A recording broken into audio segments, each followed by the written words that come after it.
Shalom, everybody. Welcome to today's program and today's edition of my personal salvation testimony, How Jesus Saved Me. And today's guest is, her name is Adele Best from the north of Ireland. And I'm going to bring her into the studio now. We're going to have a chat to her about how she became a born-again Christian and a believer in Jesus. So we'll just bring her into the feed now. Adele, hi, how are you? Hi, Ciara. I'm good. How are you? I'm good, thanks. Good. Thank you for doing this. You're welcome. So Adele, you're from the north, but you haven't always lived up the north. You've lived around different parts of the world from talking to you before. Can you tell me a little bit about yourself, maybe? Yeah. So I am 45 years of age, born in Northern Ireland, and brought up in a middle class, church-going family. Brought up in the Church of Ireland, actually. Got confirmed there when I was 13, and then pretty much didn't have much interest in church, just wanted to go out into the world. But I do remember, as part of that confirmation procedure, I was given a Bible, and I do remember probably being around 11 or 12 and in my bedroom reading that Bible, and I remember really, really weeping when I considered what Jesus suffered for us, and I remember really, really weeping in my bedroom, really crying for him, and I really think at that age, that's the age that I believed on Jesus. What age was that? Around 11 or 12. Okay. But I would say that quite soon after that, I felt the pull of the world, and I felt the pull of wanting to explore the world, and actually there was quite a strong spiritual pull in my life into things of the occult. So really quite soon into my teenage years, I went down the other spiritual paths, I suppose you would say. I got very involved in the occult and New Age religion and Eastern religions. I had a deep fascination for them. I was really, I know that searching for something, and these things just had a pull on me. And I also there was a big pull on me that was pulling me into the world. I really wanted to travel. I wanted to explore. I really was searching for something. Right. And when you mean the occult, what do you mean by the occult? Because some people mightn't understand what that means. Yeah, I mean, it's quite strange now looking back. I don't think this is normal for a 13-year-old, but I don't know where I got the desire to investigate these things, but I had a real desire to look into witchcraft, and I think at school I was involved in the Ouija board and tarot cards and horoscopes, and then actually I did yoga from a very young age. I did yoga from about the age of 7, and my best friend at the time, her mother did yoga, and I would always be brought on a Saturday to do yoga with them. So I was introduced to Eastern religions from quite a young age, actually. So I already knew about yoga, and I knew about sort of the mystical side of it, and so that kind of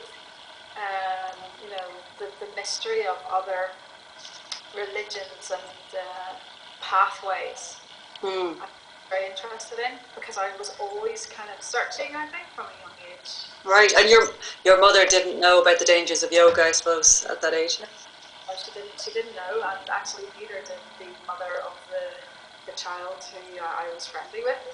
Yeah.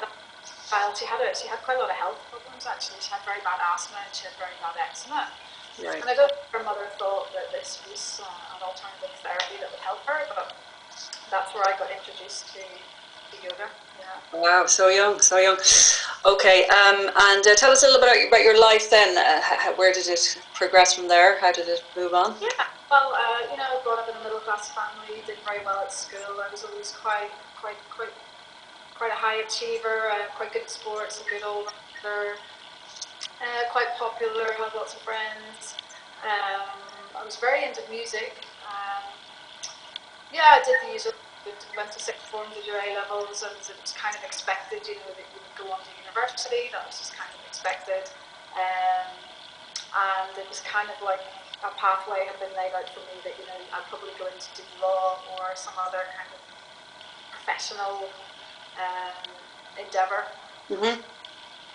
So I pretty much, I went to university in Leeds, and again, you know, the world had a really big pull on me. I had absolutely no thought of religion really, or certainly not Jesus.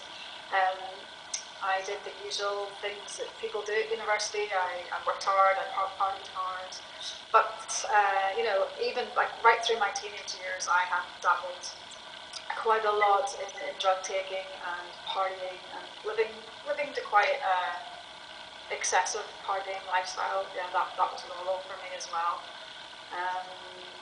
Yeah, I just wanted to sort of experience everything that the world had, and part of that was partying, taking drugs, living the way the world tells you is okay to live. You know, having lots of boyfriends, yeah, having lots of no strings related sex. You know, that was just that's just what the world told me was.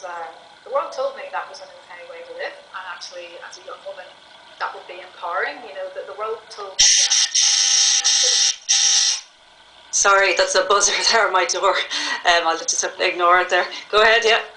Yeah, so you know, I was being kind of really conditioned by the magazines that I was reading. You know, like, you know, young career woman. You know, you can have it all. You can just, you know, sleep about. You can party. You can have sex. It doesn't mean anything. It's really empowering for you. You know, so I was believing all of this and, you know, living this out. Yeah. And I suppose where all that first came into a bit of a car crash was after I had taken 9 months out. After university, I worked in London for a few years. And then around the age of 25, I was kind of like, you know, I never got to do that big traveling around the world thing that people do either before university or just after. So I really wanted to do that. I wanted to take 9 months out and travel around the world and have that big experience. And so I left my job in London and went traveling. Mm-hmm. And I did have a boyfriend in London at the time, and I left him to go traveling. And then when I did my traveling, came back home via London and really just spent the weekend with him. And the result of that one weekend was an unplanned pregnancy. Okay. At 25, and I think that's when I got. That's really when the kind of consequences of living the way the world tells you to became kind of a real reality for me, and because the reality was that I wasn't married, I wasn't planning a baby, because I'd just come back from traveling. I didn't actually have a job because I'd packed my go traveling, so I didn't have a home, didn't have a job, didn't have any money, wasn't married. And it just didn't seem like a very good idea to have a baby in the middle of all of that. And you know, I just believed I believed what the media told me. I believed what the media had always conditioned me to believe was that, okay, well, the solution to this then is you just have an abortion, get on with your life. Yeah. Simple as that, eh? Yeah, simple as that. Have an abortion. It's just, you know, it's just a procedure. You just do that and get on with your life. I mean, it was very, very upsetting to be pregnant, and it was very scary and very upsetting. And I remember, you know, Sorry. I'm sorry. Okay. Sorry about this. Somebody in your building. Yes. Yeah, I remember like phoning my best friend and like, you know, I'm in this crisis, but she couldn't help me actually because she was very ill. She had a kidney infection and she couldn't even talk to me at the time. She wasn't well herself, and I remember her just saying something like, you know, just get an abortion. And I remember, obviously because we live in Ireland, we didn't have that kind of service available. So I remember getting the yellow pages out and like looking for Mary Stopes and finding Mary Stopes in Essex and somehow getting the money together to.